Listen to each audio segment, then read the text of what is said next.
Pemerintah pertahanan Rusia mengecam rencana Ukraina untuk dapat bergabung dengan aliansi NATO. Juru bicara Kementerian Luar Negeri Rusia, Maria Zakharova, mengatakan rencana tersebut sangat berbahaya.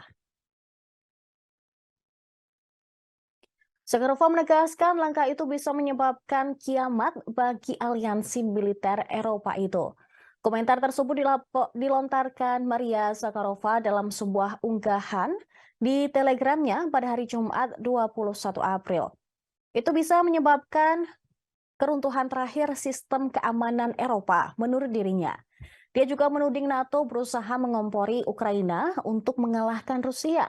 Tentu saja dengan iming-iming Ukraina dapat bergabung dalam aliansi setelah perang berakhir. Komentarnya muncul setelah Sekjen NATO Jens Stoltenberg membenarkan bahwa semua anggota aliansi telah setuju untuk mengizinkan Ukraina bergabung NATO. Selain keanggotaan Ukraina, pernyataan Stoltenberg itu semakin memberikan sinyal bahwa NATO akan memberi bantuan senjata tambahan dan dukungan lainnya bagi Kiev. Dengan bergabungnya Ukraina ke NATO nanti, negara yang dipimpin Zelensky tersebut akan mendapatkan jaminan keamanan. Keanggotaan NATO yang membawa komitmen dari semua negara anggota untuk saling melindungi jika diserang memang telah lama menjadi tuntutan dari Kiev. Meskipun NATO pada prinsipnya setuju di tahun 2008 lalu bahwa Ukraina dapat diizinkan untuk bergabung, negara tersebut tidak pernah diberikan jalur resmi untuk menjadi anggota. Invasi Rusia membuat prospek Ukraina menjadi anggota NATO kian pelik, sebab Moskow pernah mengultimatum jika Ukraina masuk NATO itu akan menyebabkan konfrontasi langsung dengan Rusia.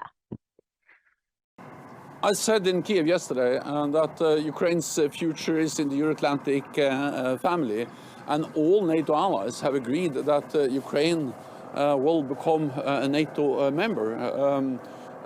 But the main focus now is, of course, on how to ensure that Ukraine prevails. What we do know is that our support helps Ukraine move toward the Euro-Atlantic integration, and our support helped them to make this possible. But the main focus now is on ensuring that President Putin does not win the war, that Ukraine prevails, because without a sovereign, independent Ukraine, there is no meaning in discussing membership.